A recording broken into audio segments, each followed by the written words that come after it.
आइए दोस्तों, आज की इस वीडियो में हम लोग हल करते हैं क्लास 9th के मैथ का जो चैप्टर है 8वां चतुर्भुज। ठीक है, उसी का जो प्रश्नावली है 8.1 इसी को हम लोग इस वीडियो में हल करने वाले हैं। ठीक है, तो देखिए बहुत आसान है अगर आपको कुछ छोटे छोटे नियम पता है तब। ठीक, जैसे इसमें कह रहा है कि यदि एक समांतर चतुर्भुज के विकर्ण बराबर हो।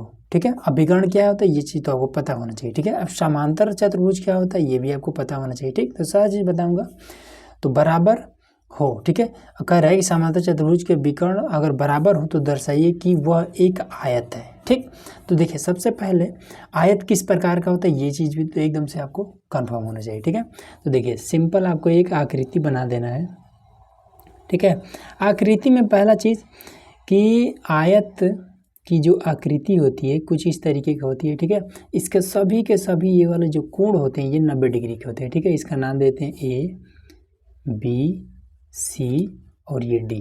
ठीक, ये चीज़ हो गया। अब इसके साथ ही साथ कह रहा है इसका विकर्ण भी है। ठीक है, तो विकर्ण होता है ये वाला। ठीक, ये चीज़ होता है।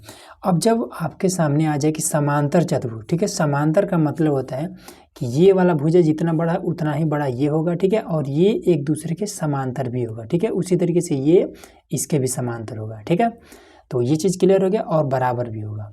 ठीक, उसके बाद से आयत है ये चीज़ हमें बताना है। ठीक है, तो देखिए किस तरीके से इसको बताएंगे।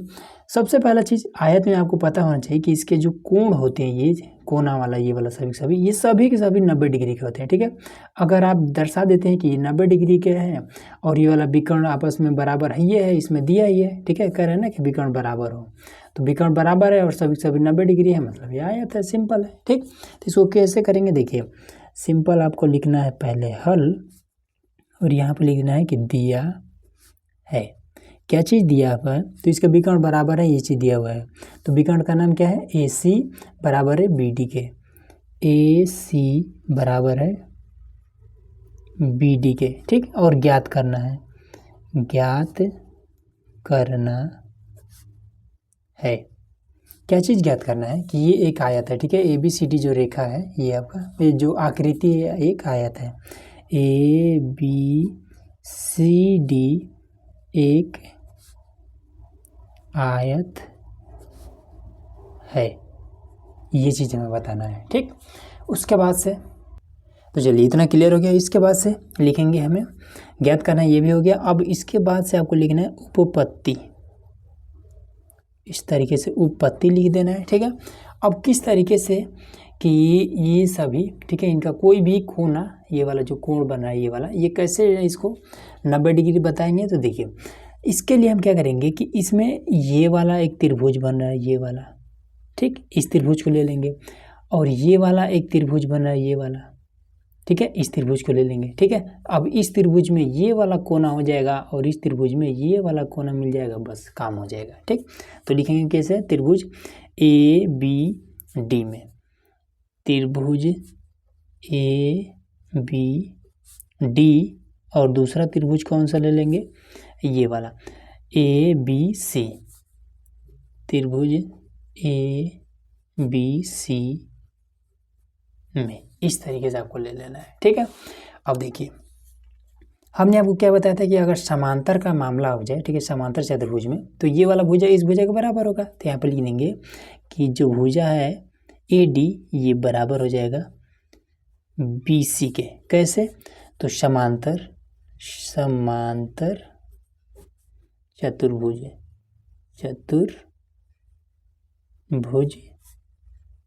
की भुजाएं। ठीक है, या फिर भुजा ये चीज़ बता देंगे कि कैसे ये दोनों बराबर है। ठीक है, उसके बाद से ये वाला और ये वाला बराबर है, ये विकर्ण इसके बराबर ये तो दिया ही है। तो लिख देंगे कि ए सी बराबर में बी डी ये दिया है, तो यहाँ पर हमने लिख दिया है। ये चीज़ क्लियर हो गया। अब इसके बाद से जब इस वाले त्रिभुज को बना रहे हैं तो हमें ए बी की ज़रूरत पड़ रही है, इस वाले त्रिभुज को बना रहे हैं तो भी हमें ए बी की ज़रूरत पड़ रही है, मतलब ए बी दोनों में कॉमन है। तो लिख देंगे कि ए बी बराबर ए बी, ये उभयनिष्ठ है, तो सिंपल लिख देंगे उभयनिष्ठ। ये तो बहुत आसान है। ठीक, अब हमें एक चीज़ तो पता होना चाहिए। ठीक है, कि अगर दो त्रिभुज में तीनों भुजाएं अगर आपस में बराबर हैं तो दोनों त्रिभुज आपस में सर्वांगसम हो जाएगा। ठीक है, तो लिख देंगे कि तब जो त्रिभुज है हमारा ABD ये सर्वांगसम है, ये सर्वांगसम का सिंबल है, सर्वांगसम है त्रिभुज ABC के। कैसे? तो तीनों भुजाएं बराबर है, भुजा को ये इंग्लिश में कहते हैं साइड है, उसी साइड का यस ले लेंगे, यस यस यस। ये वाला नियम आपको पता होना चाहिए। ठीक है, नियम से सिंपल। ठीक है, अब आपको एक चीज़ और पता होना चाहिए कि जब दो त्रिभुज आपस में सर्वांगसम होते हैं, ठीक है, तो उनके संगत भुजा और उनके संगत कोण आपस में क्या होते हैं? बराबर होते हैं। ठीक है, तो देखिए ये कोण, ठीक है, इसका ये वाला कोण और इसका ये वाला कोण आपस में बराबर हो जाएगा। ठीक, तो बता देंगे कि दो त्रिभुज सर्वांगसम है, इसलिए ये इसलिए का सिंबल है, इसलिए जो कोण A है ये कोण D के बराबर हो जाएगा। ठीक है, ये वाला इसके बराबर हो जाएगा। ठीक, तो इसको सबसे पहले हल करते हैं, तो लिख लेंगे कि कोण DAB मतलब ये कोण DAB बराबर हो जाएगा कोण CBA के, कोण CBA के। अब ये कैसे बराबर होगा? तो हम इसमें लिखेंगे यहाँ पर कि सर्वांगसम त्रिभुज के संगत कोण आपस में बराबर होते हैं, ये चीज़ लिखिए, या फिर इसी को शॉर्टकट में लिखिए CPCT, बस सिंपल है। ठीक है, इसी को मान लेते हैं समीकरण 1, इसका ज़रूरत पड़ेगा। ठीक, अब इसके बाद से हमने आपको क्या बताया था कि जब मामला समांतर का हो तो ये आमने सामने की जो भुजाएं होती हैं बराबर तो होती ही हैं, साथ ही साथ ये समांतर भी होती हैं। ठीक है, तो यही चीज़ है। तो अब यहाँ पर ये वाला इसके समांतर हो जाएगा। ठीक है, और ये AB क्या हो जाएगा? एक तिर्यक रेखा हो जाएगा। ठीक, अब देखिए यहाँ पर एक छोटा सा एक नियम है, तो नियम कहाँ बता दें, यहीं पर देते हैं कि अगर इस तरीके से दो रेखा एक दूसरे के समांतर में है, ठीक है, अब इसी पर एक तिर्यक रेखा ऐसे खींच दिया जाए या फिर ऐसे तिरछा भी रहे तो भी कोई दिक्कत नहीं है। ठीक है, तिर्यक रेखा इस तरीके से खींच दिया जाता है तो अंदर का ये कोण और ये कोण दोनों कोण मिल करके 180 डिग्री हो जाता है। बस ये बात आपको ध्यान में रखना है। ठीक है, इसी को कहते हैं कि तिर्यक रेखा का अंतःकोण। ठीक है, अंतःकोणों का योग कितना होता है? तो 180 डिग्री, बस ये बात है। ठीक, तो यहाँ पर देखिए लिख देंगे, अब जो इसका भुजा है AD ये समांतर है BC। ठीक है, जो ये वाला और ये वाला है ये समांतर है, ठीक है, एक दूसरे के, और AB एक तिर्यक रेखा है। ठीक है, AD समांतर BC है तथा जो AB भुजा ये तिर्यक है। ठीक है, तथा है। ठीक है, तब क्या हो जाएगा? ये कोण और ये कोण आपको कितना हो जाएगा? 180 डिग्री। तो लिख देंगे कि कोण DAB प्लस में कोण CBA बराबर में 180 डिग्री। कैसे? तो तिर्यक रेखा का अंतःकोण, तिर्यक, ये चीज़ हाँ आप दिखाई दे रहा है। ठीक है, तो तिर्यक रेखा का अंतःकोण ये वाला दोनों क्या हुआ? ये दोनों कोणों का योग 180 डिग्री होता है। ठीक, इसके बाद से अब यहाँ पर देखिए कि कोण DAB प्लस CBA दोनों मिलकर के 180 डिग्री होता है। अब यहाँ पर अभी हमने थोड़ी देर पहले सिद्ध किया था कि जो DAB है ये CBA के बराबर भी होता है। ठीक है, मतलब कि ज़रूरत पड़े तो इस वाले कोण को हम इसके स्थान पर रख सकते हैं और ज़रूरत पड़े तो इसको हम इसके स्थान पर रख सकते हैं। तो यही चीज़ हम इसमें रख देंगे, तो लिख देंगे कि कोण DAB और उसके बाद से प्लस में अब CBA के स्थान पर ये वाला पुट कर देते हैं, कोण DAB बराबर में 180 डिग्री। ठीक, अब एक DBA और एक DBA हो जाएगा, दो कोण DAB, ठीक है, DBA कह रहे हैं, DAB बराबर में 180 डिग्री। दो को इधर भेज देंगे तो कोण DAB बराबर में 180/2। ठीक, तो ये हो जाएगा कितना? कोण DAB बराबर में 90 डिग्री, ये चीज़। ठीक, अब देखिए अगर DAB 90 डिग्री है, ठीक, अगर ये वाला 90 डिग्री है तो ये भी 90 डिग्री हो जाएगा। ठीक, अब यहाँ पर देखिए फिगर में DAB ये अगर 90 डिग्री है, ठीक है, तो ये भी आपका 90 डिग्री होगा, क्योंकि ये दोनों हमने अभी सिद्ध किया कि बराबर है। ठीक, अब एक चीज़ और कि इसमें क्या होता है कि कोई भी अगर समांतर चतुर्भुज है तो इसके सम्मुख जो कोण होते हैं, ये सम्मुख कोण, ये कोने वाला, ये आपस में बराबर होते हैं, तो इसलिए ये भी बराबर हो जाएगा और ये भी बराबर हो जाएगा। ठीक, तो ये इतना डिटेल में लिखने की जरूरत नहीं है, बस ये इतना आपने 90 डिग्री हल कर दिया। ठीक, बस यहाँ लिख देंगे कि अतः ABCD एक आयत है। इतना आपने लिख दिया, बहुत है इतना। ठीक है, 6 नंबर आपका कंप्लीट हो जाएगा। ये जब भी आएगा आपका 6 नंबर के लिए आएगा। अगला क्वेश्चन यहाँ पर हमारा क्वेश्चन नंबर दूसरा। ठीक है, कह रहा है कि दर्शाइए कि एक वर्ग के विकर्ण बराबर होते हैं, ठीक है, और परस्पर समकोण पर समद्विभाजित करते हैं। अब इसका क्या मतलब है? सबसे पहले वर्ग कैसा होता है? तो वर्ग ऐसा होता है कि इसकी जो चारों भुजाएं होती हैं ये आपस में बिल्कुल बराबर होती हैं। इसका नाम देते हैं A, B, C और D। ठीक, विकर्ण बराबर होते हैं। हमें बताना है कि इसके ये वाला जो विकर्ण है इस विकर्ण के बराबर होता है। ठीक, उसके साथ ही साथ जो वर्ग होता है इसके जो चारों ये कोने हैं, ठीक है, ये चारों जो कोण है ये सभी क्या होता है? 90 डिग्री पर होता है। ये चीज़ इतना क्लियर हो गया। और उसके साथ ही साथ ये सभी के सभी भुजाएं आपस में बराबर होती हैं। ठीक है, उसके बाद से इसमें कह रहे हैं कि परस्पर समकोण पर समद्विभाजित करते हैं। इसके जो विकर्ण है ये 90 डिग्री पर काटते हैं, ये चीज़ भी हमें बताना है। ठीक, तो कैसे करेंगे? देखिए, ये भी आसान है, बहुत कठिन नहीं है। लिखेंगे कि दिया है, इसमें दिया हुआ है कि ये एक वर्ग है। ठीक है, लिख देंगे कि ABCD एक वर्ग है। ठीक है, अब वर्ग है का मतलब है कि ये चारों की चारों भुजाएं आपस में बराबर हैं और सभी इसके कोण 90 डिग्री के हैं। ठीक, तो अब इसमें देखिए ये वाला इसके बराबर है, ये चीज़ हमें दर्शाना है, तो हम त्रिभुज ले लेंगे DAB। इस त्रिभुज को हम ले लेंगे, ये वाला त्रिभुज को। ठीक है, तो अभी सबसे पहले लिख लेते हैं ज्ञात करना है। ज्ञात करना है, क्या ज्ञात करना है? कि इसके विकर्ण बराबर है, मतलब कि AC बराबर है DB के, तथा दूसरा हमें बताना है कि ये वाला क्या है? 90 डिग्री पर ये एक दूसरे को काटते हैं, ये वाला। ठीक, तो ये ऐसे बता देंगे कि D और इसका कुछ नाम देते हैं OA। बताना है कि कोण DOA बराबर है कोण DOC के। ठीक, कोण DOC के। ठीक है, उसके बाद से उपपत्ति। तो सबसे पहले क्या करते हैं कि ये वाला दर्शाते हैं। ठीक है, विकर्ण बराबर है या नहीं। तो त्रिभुज ले लेते हैं DAB, त्रिभुज DAB, तथा दूसरा त्रिभुज ले लेंगे ये वाला। ठीक है, ये वाला, ताकि ये और ये दोनों लेना है, तो C या फिर ABC, बस ये वाला त्रिभुज हमें ले लेना है। त्रिभुज ABC में इस तरीके से। ठीक, तो देखिए इस त्रिभुज का ये वाला भुजा इस भुजा के बराबर हो जाएगा, तो लिख देंगे कि AD बराबर BC। ठीक है, वर्ग की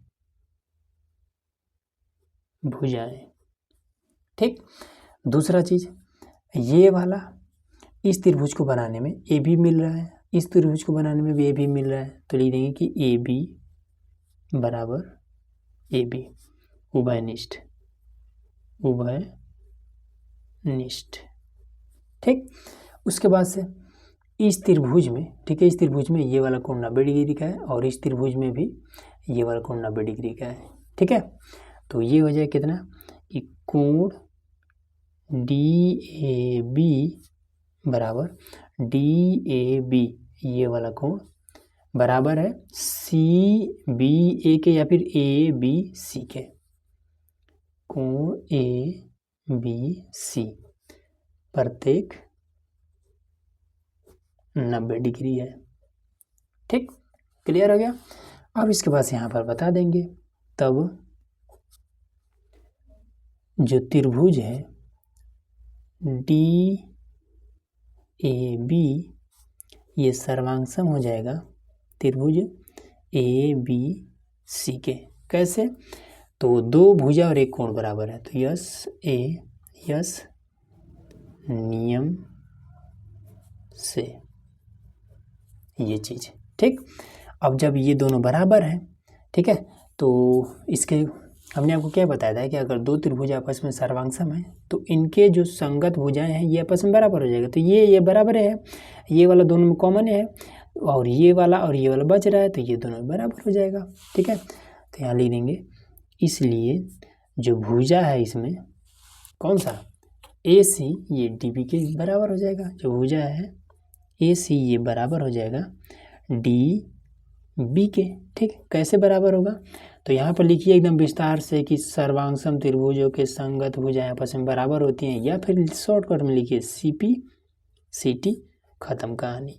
तो ये हमने दर्शा दिया, ठीक, एक हमने दर्शा दिया, ठीक है। तो ये वाला हमने दर्शा दिया। अब इसको भी हमें बताना है, तो यहाँ पर लिख लेंगे। अब इस त्रिभुज को ले लेते हैं, ये वाला त्रिभुज और ये वाला त्रिभुज, तो DOA और DOC ये दोनों त्रिभुज लेते हैं। तो यहाँ लिखेंगे त्रिभुज DOA और त्रिभुज DOC में, ठीक। तो इस त्रिभुज में देखिए, तो ये वाला और ये वाला बराबर हो जाएगा, ठीक, और ये दोनों कॉमन है, ठीक है। इस वाले त्रिभुज को लेने में ये कॉमन मिल जाएगा, इस वाले त्रिभुज को लेने में भी ये वाला, तो DO दोनों में मिल जाएगा, और DC और AD ये दोनों में क्या है, बराबर है, क्योंकि वर्ग है, सभी भुजाएं आपस में बराबर है। तो ये वाला भुजा इस भुजा के बराबर है और ये दोनों में कॉमन है। तो यहाँ पर देखिए लिख देंगे कि AD बराबर है DC के। कैसे? तो वर्ग की भुजाएं, ठीक। उसके बाद से DO क्या है, दोनों में कॉमन है, तो लिख देंगे कि DO बराबर DO उभयनिष्ठ, ये चीज़, ठीक। अब इसके बाद से आपको एक चीज़ पता होना चाहिए कि वर्ग की जो विकर्ण होते हैं ये एक दूसरे को बराबर क्या कहते हैं, काटते हैं, ठीक है। मतलब कि ये जो काटते हैं, ये वाला बीचों बीचों काटते हैं, तो ये भुजा जितना बड़ा है उतना ही बड़ा ये भी होगा, जितना बड़ा ये है उतना ही बड़ा ये भी होगा, ठीक है। तो यहाँ पर लिख देंगे कि AO बराबर CO, AO बराबर है CO के। कैसे? तो वर्ग के विकर्ण समद्विभाजित करते हैं, मतलब समान भागों में बांटते हैं एक दूसरे को। वर्ग के विकर्ण समद्विभाजित करते हैं, ये चीज क्लियर हुआ। अब इसके बाद से क्या हो जाएगा, दोनों त्रिभुज सर्वांगसम हो जाएगा। तब त्रिभुज DOA सर्वांगसम हो जाएगा त्रिभुज DOC के। कैसे? तो सभी भुजाएं बराबर मिली है, तो यस नियम से, सिंपल, ठीक है। अब इसमें क्या हो जाएगा, जब ये दोनों त्रिभुज आपस में सर्वांगसम है, ठीक है, तब ये कोण और ये कोण आपस में बराबर हो जाएगा, ठीक है, क्योंकि सर्वांगसम त्रिभुजों के भुजाओं के साथ साथ इसके कोण भी, संगत कोण भी बराबर होते हैं। तो ये कोण इस कोण के बराबर हो जाएगा। तो कौन DOA, कोण DOA बराबर होगा कोण DOC के।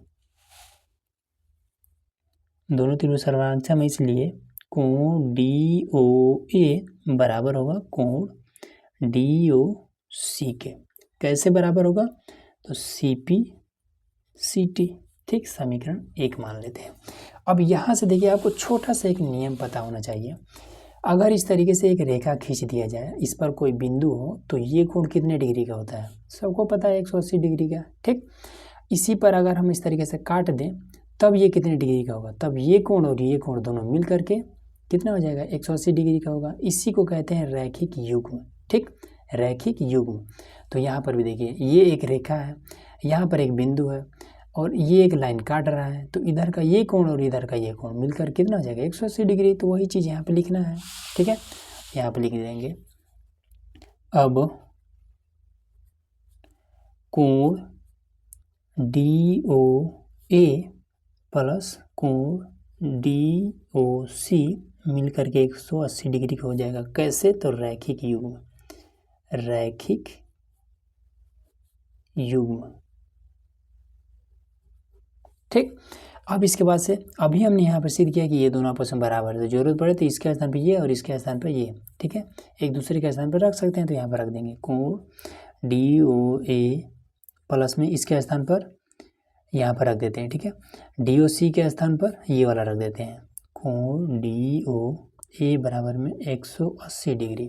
तो ये हो जाएगा 2 कोण DOA बराबर में 180 डिग्री। ठीक, इसको इधर भेज देंगे तो इसके साथ में भाग करने लगेगा। ठीक है, तो ये हो जाएगा कोण DOA बराबर में 90 डिग्री। ठीक, तो यहाँ पर देखिए यहाँ पर मिल चुका है कि DOA ये वाला 90 डिग्री है, अगर इधर का 90 डिग्री है तो इधर 90 डिग्री हो जाएगा। ठीक, तो यहाँ पर लिख देंगे, यहाँ पर बता देंगे अतः जो कोण है हमारा DOA ये बराबर है कोण DOC के। ठीक, मतलब एक दूसरे को समद्विभाजित करते हैं।